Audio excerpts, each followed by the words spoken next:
Hello class, today we're going to do chapter 8, Personal Finance, section 8.3, Simple Interest.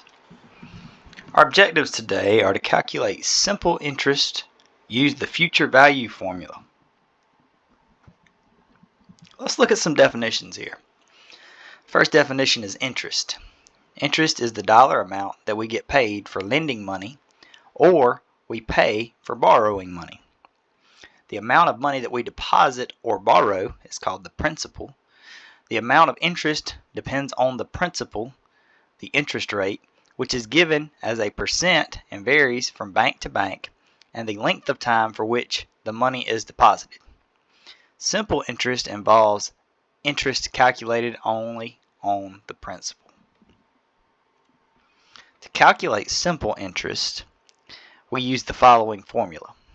Interest equals principal times rate times time, or I equals P times R times T. The rate R is expressed as a decimal when calculating simple interest.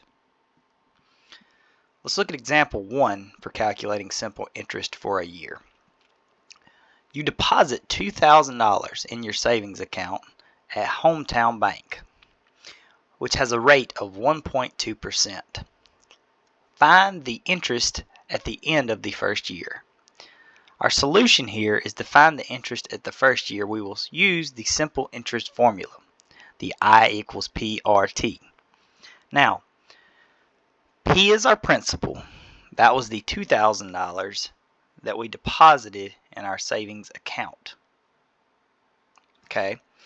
The rate here was 1.2%, but remember we have to write that as a decimal. That's where we get the 0.012. And then we're looking to find the interest at the end of the first year. So if we look at it here, the first year, that's why we simply multiply by 1. So we're essentially multiplying 2,000 times 0.012 times 1, and we get 24.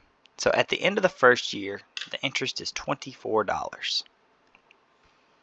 Let's look at another example. A student took out a simple interest loan for $1,800 for 2 years at a rate of 8% to purchase a bicycle and a laptop. Find the interest on the loan. Okay, that is the question. Now the solution to the question, we want to find the interest on the loan, so we're going to just use the simple interest formula because it's a simple interest loan. I equals P times R times T. Now, the loan is for $1,800. We saw that. So we'll take that, we'll multiply it by the 8%. Remember, the 8% needs to be written as a decimal. That's where we get the 0.08 from. And then this loan was for 2 years. So, time of 2 years, we multiply by 2. So the interest for this loan is $288 after we do our multiplication. Alright, future value, principal plus interest. So the future value, A, of P dollars at simple interest rate R as a decimal for T years is given by A equals P times 1 plus RT. Okay, so essentially what we have here is we have our initial amount invested plus the interest occurred on that to give us the future value that we will get after that specified time period. That's what's given by this formula, that A equals P times 1 plus RT. P is known as the loan's present value, okay, or that initial principal that we put into the loan. So, a loan of $1,060 has been made at 6.5% for 3 months.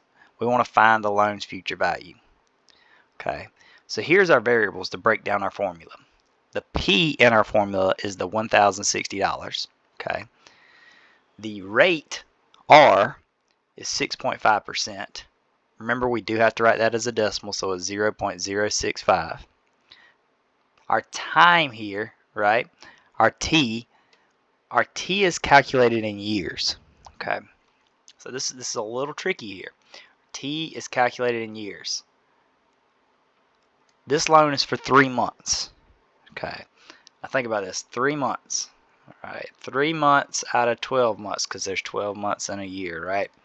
That means you're looking at 1/4 if we simplified that fraction, or 0.25 of a year.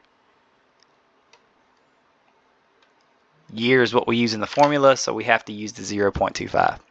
Okay, so that's what we're looking at. So we have our P, our R, and our T. Had to be a little bit aware of the T part because, like I said, we're using years for our T, but it gives us in months, so we have to do a little bit of a calculation.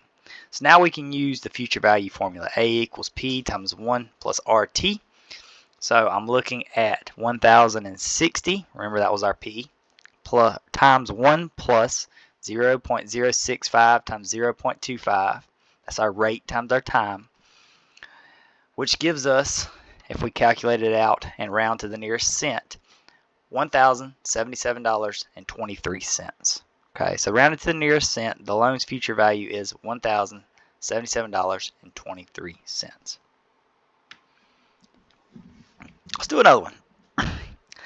You borrow $2,500 from a friend and promise to pay back $2,655 in 6 months. What simple interest will you pay? Okay, so here's what we've got.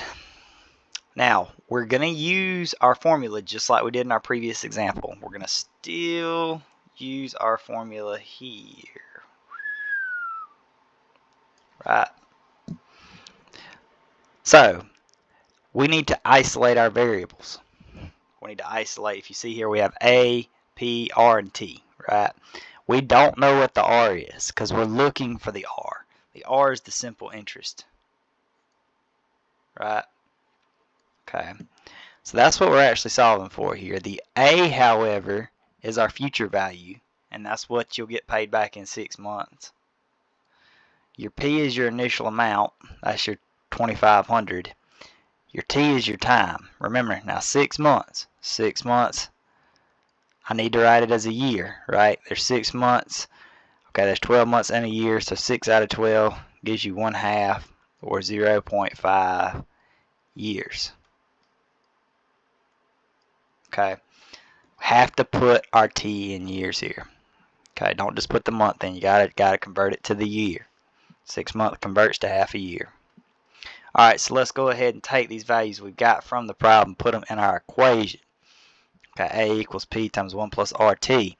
So like I said, that A was the 2,655. The P was the 2,500. We need to multiply that times 1 plus R times our time here. Remember, it was 6 months, which is half a year, 0.5. Okay, now all we have to do is back solve for R, and we'll know the rate at which we're being charged. Okay, now you can solve from this point right here. You can solve several different ways to find R. Long as you can solve for R and get the same value, I'm perfectly fine with it. Here, what we wound up doing was distributing the 2,500 to the 1 and to the R times 0.5. That's how we got 2,500 plus 1,250 R. So what we did there was a distribution to both terms here. Once we did that, we wanted to get R by itself, so we subtracted 2,500 over from both sides. That's where we got 155 equals 1,250 R. Of course, then we divided by 1,250 on both sides, just like we did here. And 155 divided by 1,250, this one obviously cancels, is 0.124, which converts to 12.4%, and that is our simple interest rate that we would wind up paying. Kind of high, if you ask me, kind of high. But we can now convert and find our simple interest rate. We can find our future value. We know how to find simple interest. So we have completed chapter 8.3. Please go on to complete the associated assignment for this particular chapter and lesson.